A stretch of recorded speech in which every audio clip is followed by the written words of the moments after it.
Olá, professores, pais, alunos e interessados em educação. Eu sou Rafael Pavlina, assessor e professor de arte, e esse é o nosso podcast Conversa Gravada para Educar.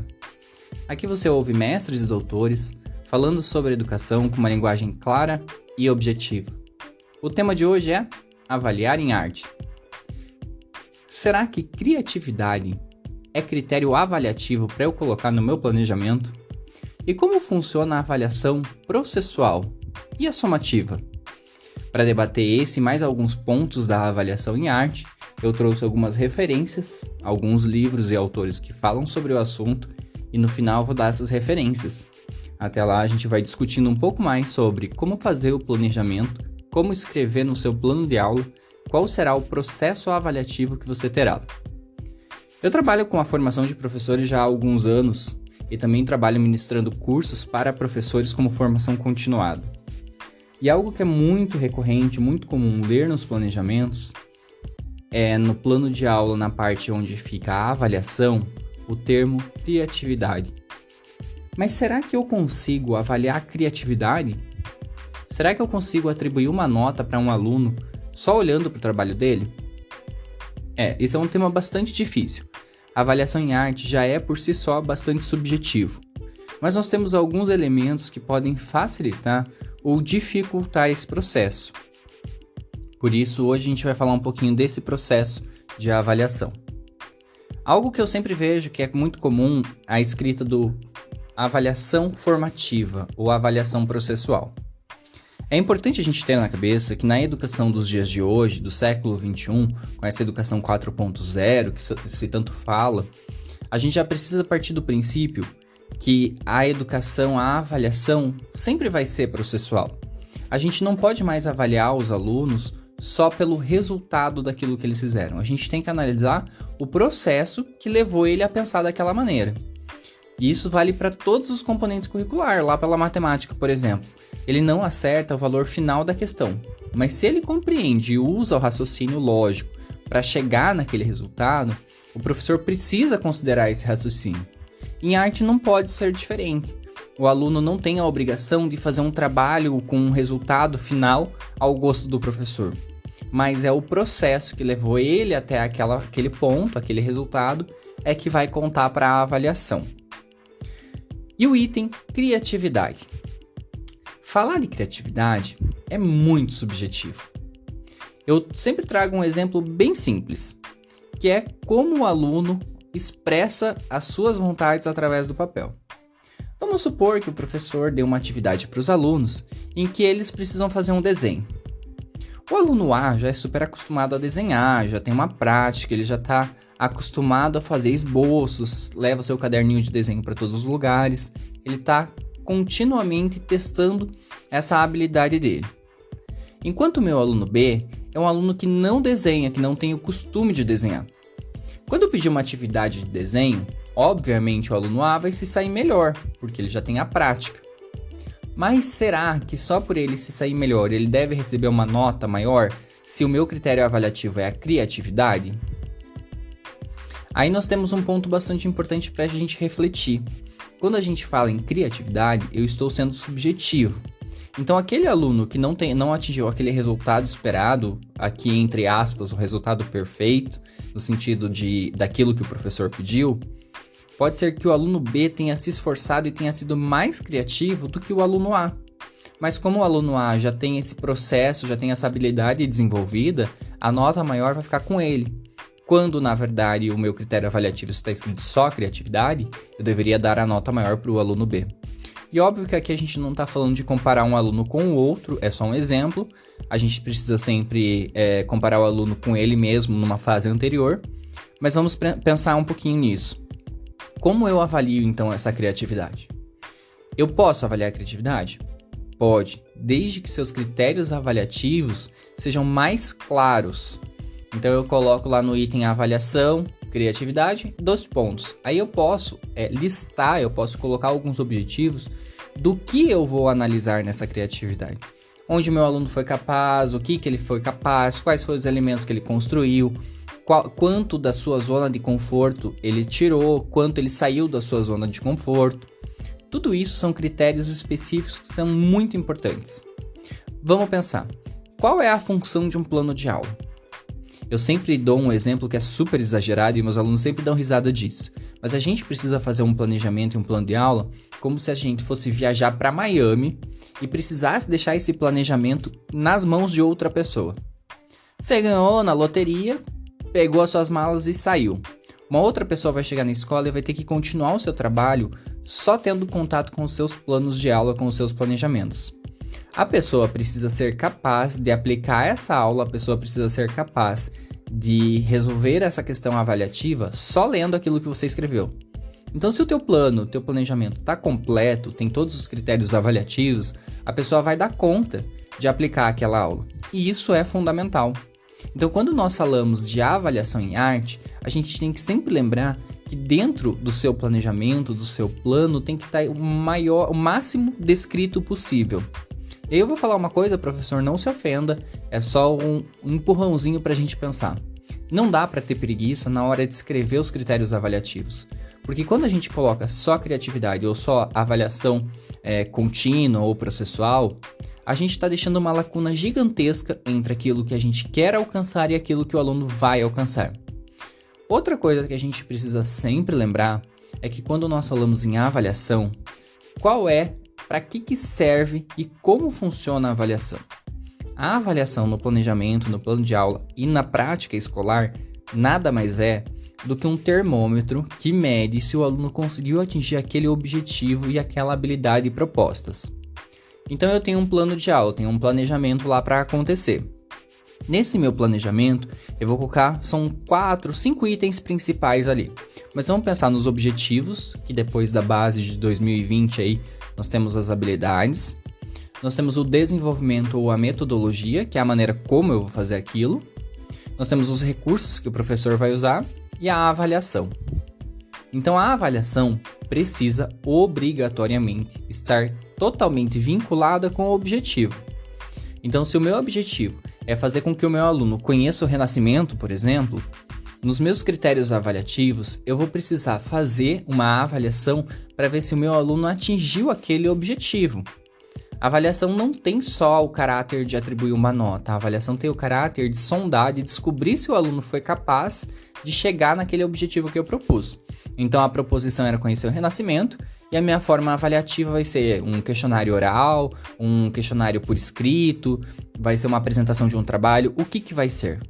Quais são os critérios que eu vou analisar, de que forma isso vai acontecer e o que eu vou avaliar para saber se ele realmente conheceu o Renascimento. Então a gente precisa sempre lembrar desse elo de ligação, objetivo e habilidade / avaliação. A avaliação precisa sempre estar em consonância com o resto do seu plano de aula, algo que também é muito comum quando os professores colocam lá 5 objetivos, 5 objetivos e habilidades, e os critérios avaliativos não conversam com aquelas habilidades e com aqueles objetivos. Então a gente precisa parar e pensar, por que é que eu estou fazendo um plano de aula? Por que é que eu estou colocando esses critérios avaliativos? Por que eu preciso avaliar o meu aluno nesses pontos, nesses quesitos, se lá nos meus objetivos eu não propus nada disso? Todos esses critérios que a gente fala são bastante complexos e não são tão simples de pensar. Mas quando a gente tem as habilidades, e você lê quais são as habilidades específicas de arte lá na Base Nacional Comum Curricular, a BNCC, fica mais claro para pensar. E vamos lembrar que como a arte já é subjetiva e como a gente já tem esse caráter de uma disciplina mais expressiva, que conte muito com a criatividade do aluno, a gente precisa saber que tem alunos que vão se doar muito mais e tem aqueles alunos que já vão para a aula de arte sabendo que a arte é mais fácil, que não reprova e todos aqueles sensos comuns que a gente já ouviu a vida toda. E assim eu vou caminhando para o final, mas eu quero deixar essa reflexão. Quando eu coloco a avaliação no meu planejamento, no meu plano de aula, eu quero cumprir o que com aquilo ali? Onde eu quero chegar? Onde eu quero que o meu aluno chegue? Então, quando nós falamos nesses critérios avaliativos, a gente precisa ter claro na nossa mente que quanto mais bem descrito eu faço a minha avaliação, mais fácil é de atribuir a nota. Outro exemplo que eu sempre costumo dar nos meus cursos é a questão de atribuir uma nota baixa para um aluno que não se comporta. Vamos usar comportamento aqui naquele sentido conotativo, né? Aquele sentido bom e ruim, aluno que se comporta de uma forma positiva e o aluno que se comporta de uma forma negativa. Muitas vezes os pais chegam na escola questionando por que o aluno tirou nota baixa em arte, o que para a sociedade, como senso comum, já é um absurdo tirar nota baixa em arte. Mas nem vamos entrar nesse critério agora. E aí o professor não tem o seu planejamento, não tem o seu plano de aula bem descrito, por que ele atribuiu uma nota baixa. Então quando eu falo lá como eu tenho nos meus critérios avaliativos, que a participação positiva vale nota, eu preciso pensar que atribuir uma nota baixa para esse aluno estará respaldado no meu plano de aula. E aqui já me fez lembrar de um outro contexto também, que é quando os professores escrevem participação. A nota será atribuída a partir da participação do aluno. Vamos pensar, o professor está explicando um conteúdo e tem o Joãozinho, o aluno A, que não para de levantar, que não para de conversar, que fica interrompendo toda hora o professor, que faz perguntas incabíveis para aquele momento, que tem comentários inapropriados para a sala de aula. Será que eu posso tirar a nota desse aluno? Eu acho que não. Por quê? Porque nos meus critérios avaliativos eu coloquei participação. E ele está participando. De uma forma positiva ou negativa, tanto faz. O meu critério avaliativo só está escrito participação.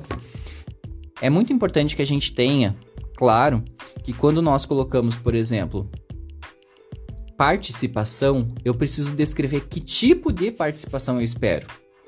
Quando eu coloco interação com os colegas, que tipo de interação eu espero que ele tenha? É uma interação positiva, uma interação negativa? Quando a gente fala de indisciplina, por exemplo, quando o aluno for indisciplinado eu tiro nota. Mas muitas vezes a indisciplina é um critério importante para a arte. Então, para pensar em todos esses pontos, a minha dica final é: sempre pense que quanto mais descrito for o seu critério avaliativo, quanto mais específico você for, melhor vai ser para a sua prática, para a atribuição de notas e até mesmo para a defesa do seu componente curricular. A gente sabe que em arte muitas vezes a gente tem uma desvalorização da escola, dos pais, da comunidade geral. Então, quanto mais específico eu for e quanto mais assertivo eu for, mais fácil é de defender esse meu componente curricular. Muito bem. E para chegar ao fim, eu estou com uma pilha de livros aqui para indicar para vocês. Então, pega papel e caneta, corre. Normalmente aquela caneta que fica do lado do telefone, né? Corre para pegar seu papel e sua caneta, porque agora eu vou dar algumas dicas de literatura que podem ajudar você a repensar um pouquinho nessas questões avaliativas em arte e nessa questão da criatividade. O primeiro livro que eu vou indicar chama-se Avaliação Planejada, Aprendizagem Consentida. Ele é do professor Ivo José Bolt. Esse livro é da editora Intersaberes e vai dar algumas dicas de como lidar com esse processo cognitivo, esse desenvolvimento cognitivo do nosso aluno.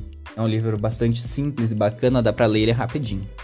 Outro livro que eu adoro e é uma questão mais específica de arte que vai ajudar muito nesse termo criatividade é um livro da Feigl Strover. Ela é uma estudiosa da arte e educação e o nome do livro dela é Criatividade e Processos de Criação. Nome bastante sugestivo. E essa autora também vai falar muito desse processo criativo e como que nós podemos ajudar o nosso aluno nesse processo de criação. Porque muitas vezes o professor pede para que o aluno seja criativo, mas não dá instrumentos, não dá ferramentas para que esse aluno consiga ser criativo. Outro livro, que é da Benigna Vilas Boas, chama-se Portfólio, Avaliação e Trabalho Pedagógico. Então ela vai fazer uma retomada de todos os critérios avaliativos, todas as sugestões, e falar um pouquinho desses processos avaliativos de uma forma um pouco diferente, como o portfólio, que é bastante importante em arte, também muitos professores já fazem e nem sabem como ou por que fazem, então esse livro pode dar um embasamento teórico bem legal. Mais um livro aqui para dar de recomendação é A Metodologia do Ensino de Arte, Fundamentos e Proposições. As autoras são a Maria Ferraz e a Maria Fusari, então as autoras Ferraz e Fusari, como a gente costuma chamar, vão dar algumas ideias de práticas, de teorias, de algumas sugestões para você trabalhar dentro de sala de aula. É uma leitura um pouco mais densa, você precisa ter um pouquinho de conhecimento histórico em arte e educação, mas de qualquer maneira ele é bem bacana e bastante inspirador. E por fim, para fechar essa nossa lista de indicações, o livro Ensino de Arte, da Luciana Mourão Aslan e da Rosia Verberg. Esse livro tem um capítulo chamado Avaliação em Arte. Ele vai fazer uma retomada histórica dos processos avaliativos em arte, desde a época das escolas de belas artes, da Academia Imperial de Belas Artes, e vai fazer essa retomada histórica daquilo que já se fez, já se foi trabalhado em arte e os dias de hoje. Mas é um livro bastante gostoso, ele é curtinho, você lê ele rapidinho e é muito inspirador também. Bom, é isso. Eu espero que essa nossa conversa de hoje tenha te inspirado e que você consiga pensar possibilidades a partir de agora. E eu espero o seu contato, se tiver alguma coisa para conversar com a gente, se quiser dar ideias, sugestões, entre em contato, porque é bastante importante e faz parte desse processo de debate e discussão sobre arte e educação. Não deixe de ouvir nossos outros áudios do podcast e até a próxima. Tchau!